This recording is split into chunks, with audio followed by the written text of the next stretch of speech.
بسم اللہ الرحمن الرحیم۔ وقال حضرت انس رضی اللہ تعالی عنہ، تھوڑی عبادات اور بڑے اخلاق ہوں تو جنت کے اعلیٰ درجات میں کوئی رکاوٹ نہیں، بڑی عبادات اور برے اخلاق ہوں تو جہنم سے کوئی رکاوٹ نہیں۔ برے اخلاق کے ساتھ بڑی عبادت جہنم سے نہ بچا سکے گی، جبکہ اچھے اخلاق کے ساتھ کم عبادت بھی جنت کی ضامن ہے، جنت کی ضمانت دیتی ہے۔ تو آئیے ذرا اپنے ماحول پر نظر ڈالیں۔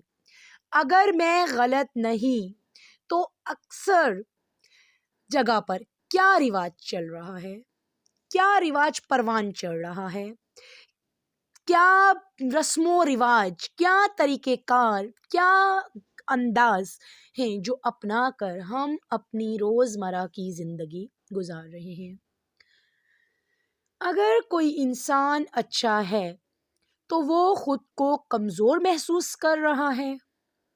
اگر کوئی انسان کسی بات کا جواب نہ دے پائے تو بعد میں گھنٹوں اس کشمکش میں گزارتا ہے کہ کاش میں اس کو منہ پر سنا سکتا۔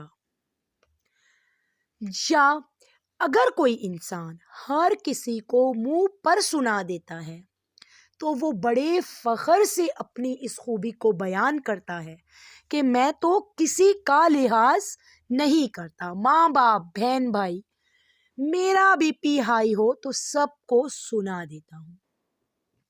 سوال یہ ہے کہ رشتے ناتے اس شخص کے ساتھ کیا سلوک کرتے ہیں جو مروت و لحاظ و تربیت کا خیال رکھتے ہوئے پی جاتا ہے، چپ ہو جاتا ہے، جواب نہیں دیتا، صبر کر جاتا ہے۔ ذرا سوچئے گا ضرور، کیا اس کے پاس جواب نہیں ہوتا؟ سوال یہ ہے، کیا جواب دینے والا مضبوط ہے، یا سوال اٹھتا ہے کہ چپ رہنے والا، سہ جانے والا طاقتور ہے؟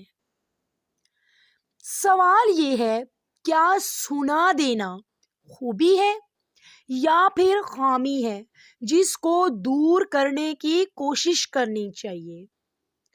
سوال یہ ہے، اگر جو گھنٹوں کرتا رہتا ہے کہ میں اس کو منہ پر کیوں سنا نہیں سکا، میں اس کو منہ پر کیوں جواب نہیں دے سکا، یا کسی نے مجھے برا بھلا کہا تو آخر میں ہی کیوں چپ رہ جاتا ہوں، کیا یہ مقام گھنٹوں کڑنے کا ہے یا شکر گزاری کا ہے؟ سوال یہ ہے۔ یاد رکھیے گا یہ سوال آپ اپنے اندر اٹھائیے، ان کے جوابات اپنے آپ سے لیجئے۔ مجھے یقین ہے کہ آپ بھی چاہیں گے کہ معاشرے میں اچھی اخلاقی راہ کو اپنایا جا سکے، اچھے طریقہ کار کو اپنا شعار بنایا جا سکے، ہر اس چیز کو اختیار کرنے کی، حاصل کرنے کی ہم کوشش کرتے ہیں جس کی وجہ سے ہمیں کوئی فائدہ حاصل ہو سکتا ہے، اور اس چیز سے ہم دور رہنے کی پوری کوشش کرتے ہیں جس سے ہمیں ذرا بھی نقصان کا اندیشہ ہوتا ہے۔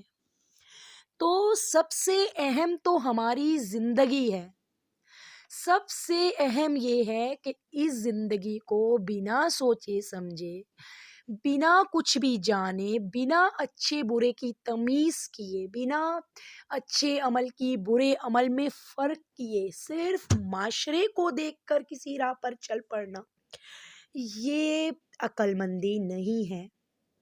ایسی مثالیں تو اللہ پاک قرآن پاک میں بار بار دیتے ہیں، جہاں پر وہ مختلف مثالوں میں بتاتے ہیں کہ مشرکین، کافرین جب عذر پیش کرتے تو وہ کہتے ہم ایسا اس لیے کرتے ہیں کہ ہمارے آباء و اجداد کو ہم نے اس پر پایا۔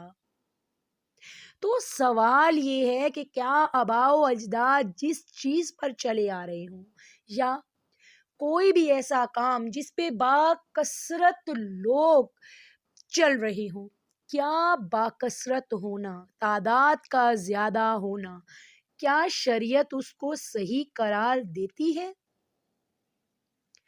جواب آپ خود تلاش کریں، سوچیں۔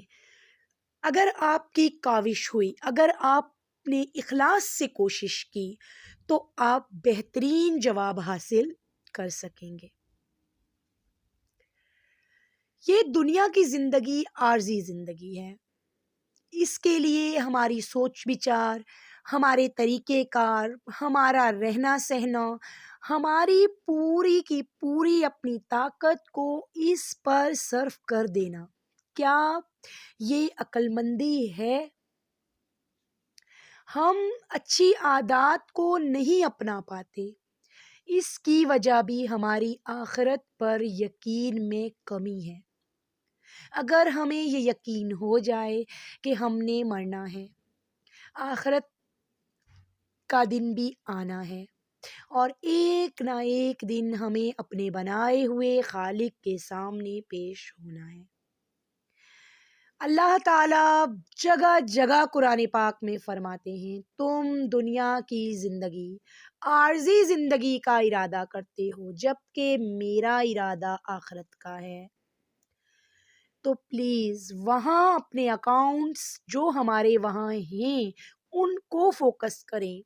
نامہ اعمال کو آپ اکاؤنٹس کہہ سکتے ہیں، جس میں ایک ایک چیز درج ہو رہی ہے، تو اس میں اپنی نیکیوں کو بڑھانے کے لیے صبر کا دامن ہاتھ سے نہ چھوڑیں، اخلاق کا دامن ہاتھ سے نہ چھوڑیں، آخرت کی تیاری کو فوکس کریں، اپنے نفس پر کام کریں۔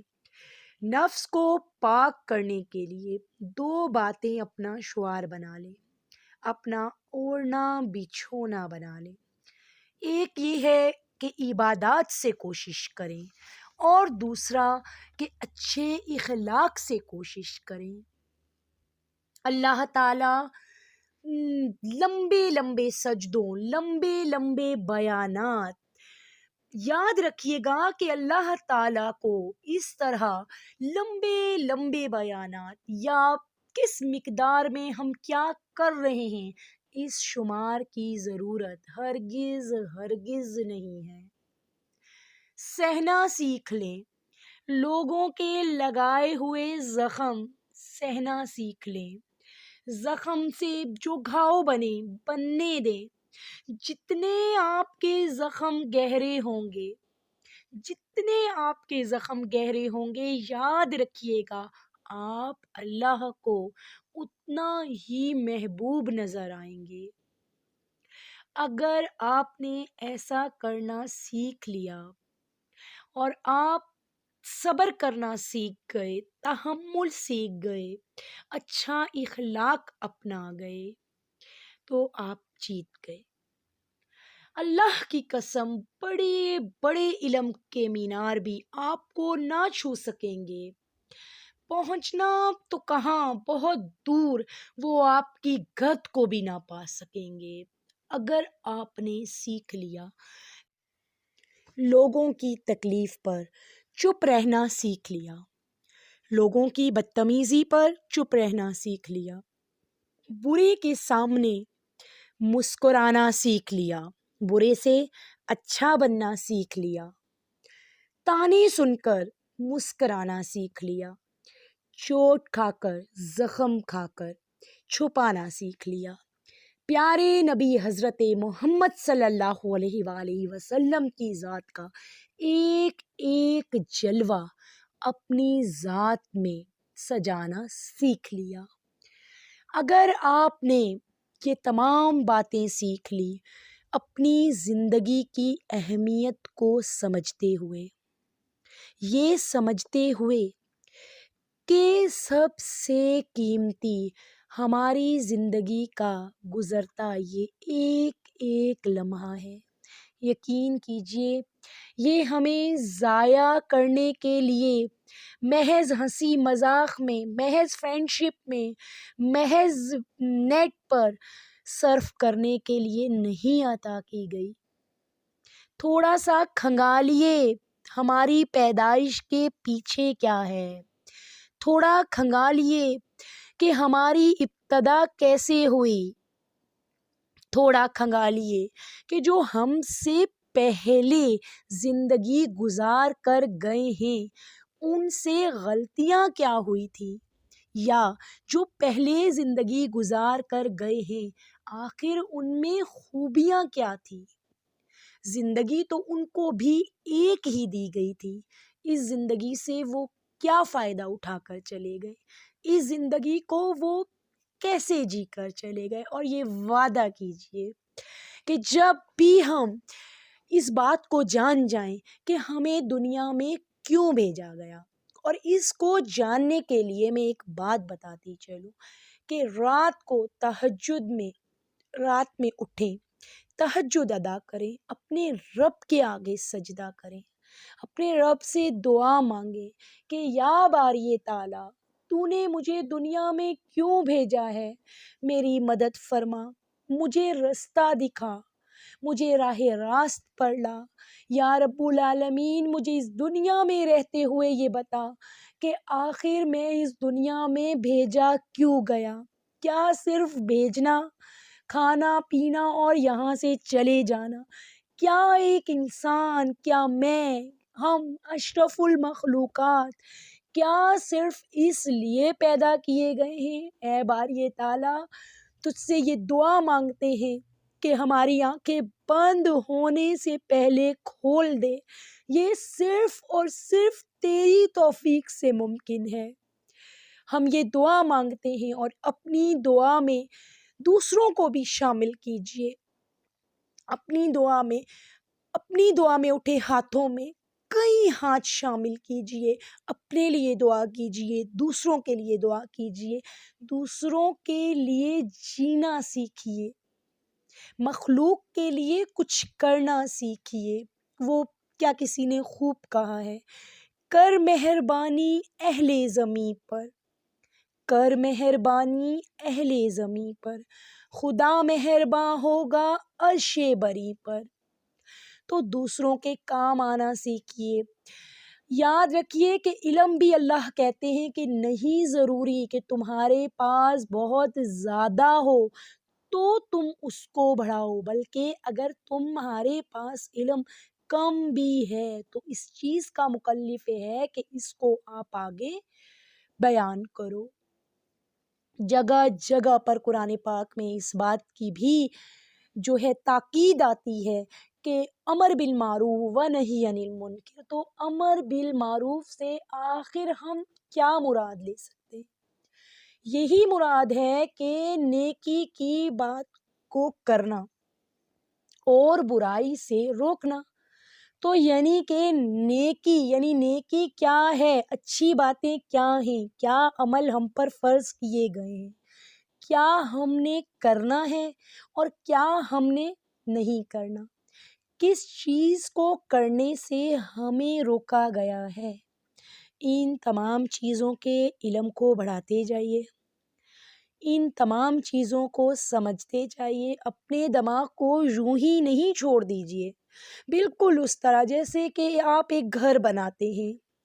ایک آپ کو اللہ نے یہ زندگی دی ہے تو دنیا میں اس کو مکمل جینے کے لیے آپ یوں ہی نہیں چھوڑ دیتے. گھر بناتے ہیں، روزی کہاں سے آئے گی، پوری پلاننگ کرتے ہیں. تو یہ جو دماغ ہے اس کو بھی یوں ہی نہ چھوڑیے، سوچیے، اپنے علم میں اضافے کی اللہ سے دعا کیجیے. پھر اگر اللہ کی مرضی ہوئی، اگر اللہ نے توفیق دی تو ہی یہ بات ممکن ہے کہ ہمارا علم بڑھ جائے، ہم پر رحم ہو جائے، ہم جن چیزوں کو نہ جانتے ہوئے گناہگار ہو رہے ہیں ہم ان سے رک جائیں. اور یہ جو معاشرہ اتنی بدحالی کی صورتحال میں ہے، اس میں بہتری آپ کی ایک قدم سے آئے گی. یقین جانیے صرف آپ کے ٹھیک ہو جانے سے، صرف میرے ٹھیک ہو جانے سے ہم سب کو ایک بات اپنے ذہن میں دن اور رات دہرانی ہوگی کہ مجھے خود پر کام کرنا ہے، مجھے خود پر کام کرنا ہے۔ میری دعا ہے کہ اللہ تعالیٰ آپ کا حامی و ناصر ہو۔ وآخر الدعوانا ان الحمد للہ رب العالمین۔